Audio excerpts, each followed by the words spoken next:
Lots of people have someone special they play games with regularly, whether that's a parent, child, roommate, significant other, or a spouse. And if you are looking for game suggestions for this special person in your life, someone who will then play those games with you, I have a half dozen suggestions for you based on ratings from hundreds of thousands of BoardGameGeek users, as well as the BGG team that has tried to ensure that the games are currently in print in the United States, where we can most easily track such things. Ideally, these games are available wherever you happen to be.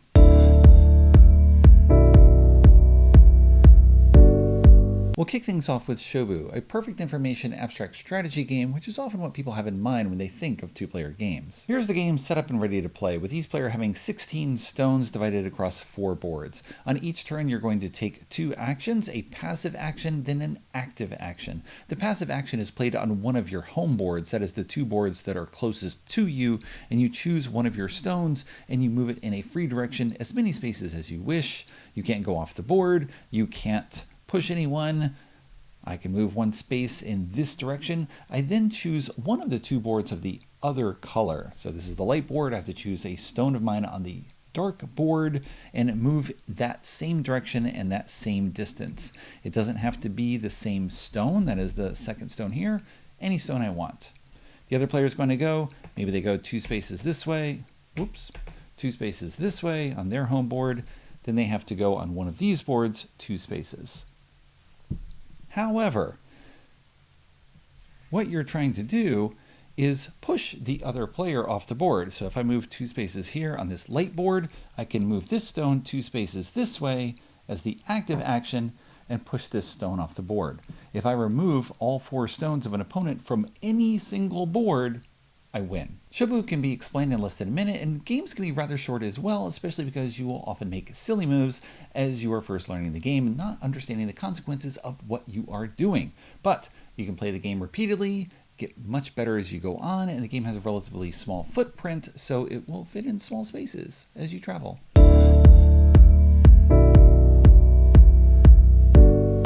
In Let's Make a Bus Route the Dice game, players will attempt to do exactly that, create a bus route to bring passengers to their desired locations.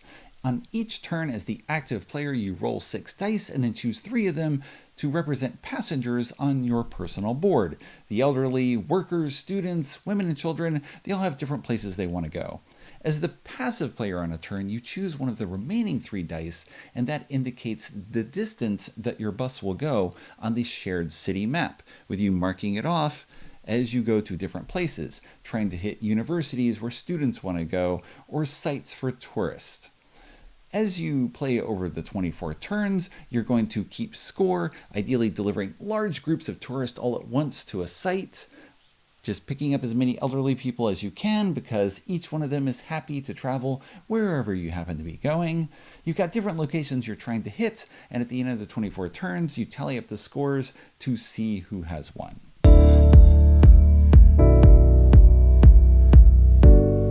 In the tile-laying game Land vs. Sea, you're going to put aside everything you know about the Earth and instead build a new world with land and sea in roughly equal measures, one player playing land, the other playing sea, and each of them trying to form enclosed groups of their particular favorite landscape in order to score. You start with a central tile in play and 2 tiles in hand that are actually double-sided, but only one side is revealed to your opponent. On a turn, you place one of your tiles next to the existing landscape, matching the types, and then draw a replacement tile.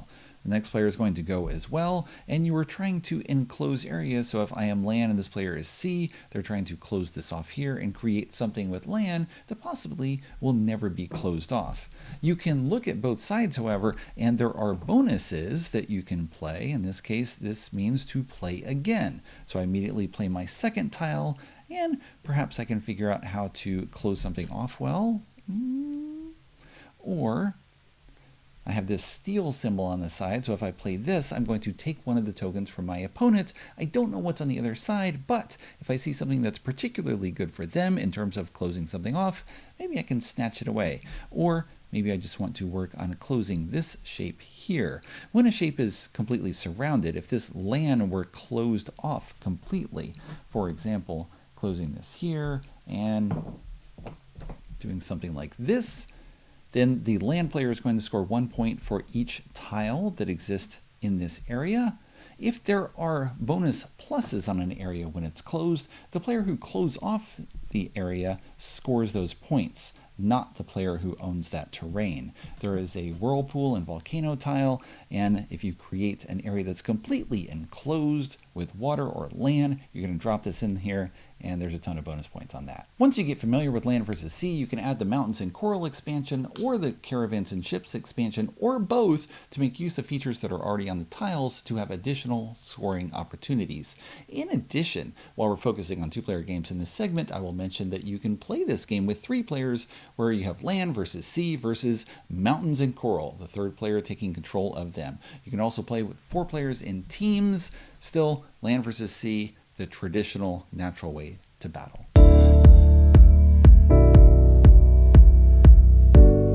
Let's go from one natural form of opposition to another.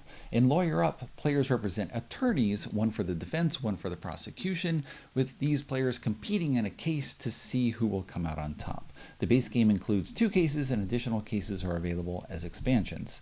The game begins with a discovery phase in which you look at 3 case cards at a time and choose 1 for your own deck, 1 for the opponent's deck, and 1 to be thrown out of play. These cards are shuffled in with the other traditional starting cards that you have, and you're then going to be confronted with witnesses that have certain biases. Maybe this particular witness can be swayed by emotional arguments and bureaucratic arguments. You will play evidence, procedures, and argument cards from your hand, and you must match the biases of that witness, but you can chain those cards together to move your argument over time, representing the flow of your reasoning as you're presenting in court, where first you're making an emotional appeal that moves into a logistical one, that moves into a moralistic one, as the cards flow together. Eventually, people will stop playing cards because they have to or choose to, and then whoever has played more influence on that witness wins that witness to their side, and the difference between the 2 influence totals allows you to sway the jury. And once all the witnesses have been gone through, whoever has more of the jury on their side wins, or in one of the cases, you, as the prosecution, must win every juror over to your side. You can lock the jurors in place. In this particular case, the defense just has to keep 1 jury member on their side, and if they can do that at the end of the game, then they win the case instead.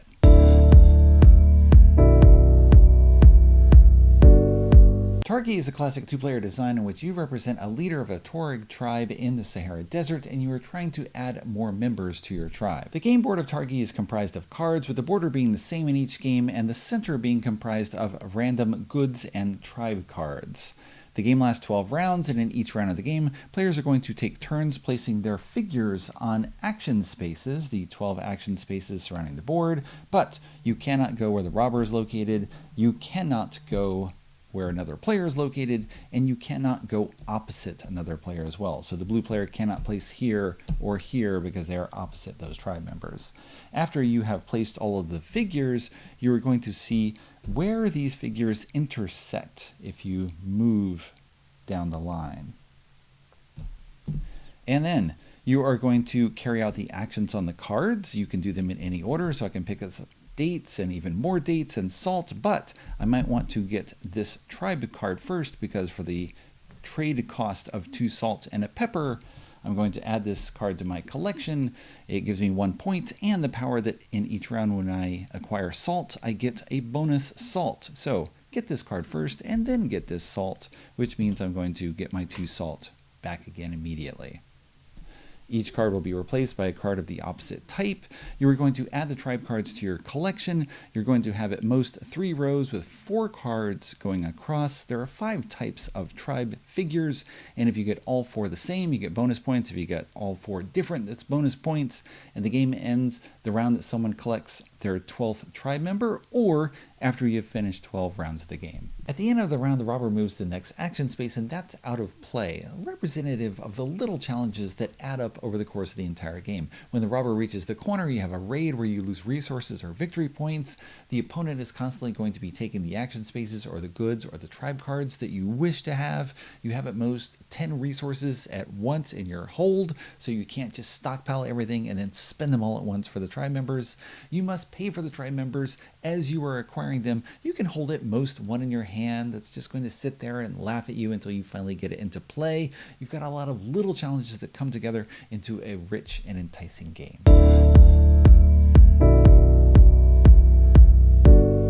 We'll close with another perfect information game, but one that is the complete opposite of SHŌBU in terms of complexity. Fields of Arla is a giant game from Uwe Rosenberg in which you play as a farmer in the village of Arle in East Frisia in 1850. You start with a very small parcel of land, and you want to build dikes so that you can drain the land and have more room to plant.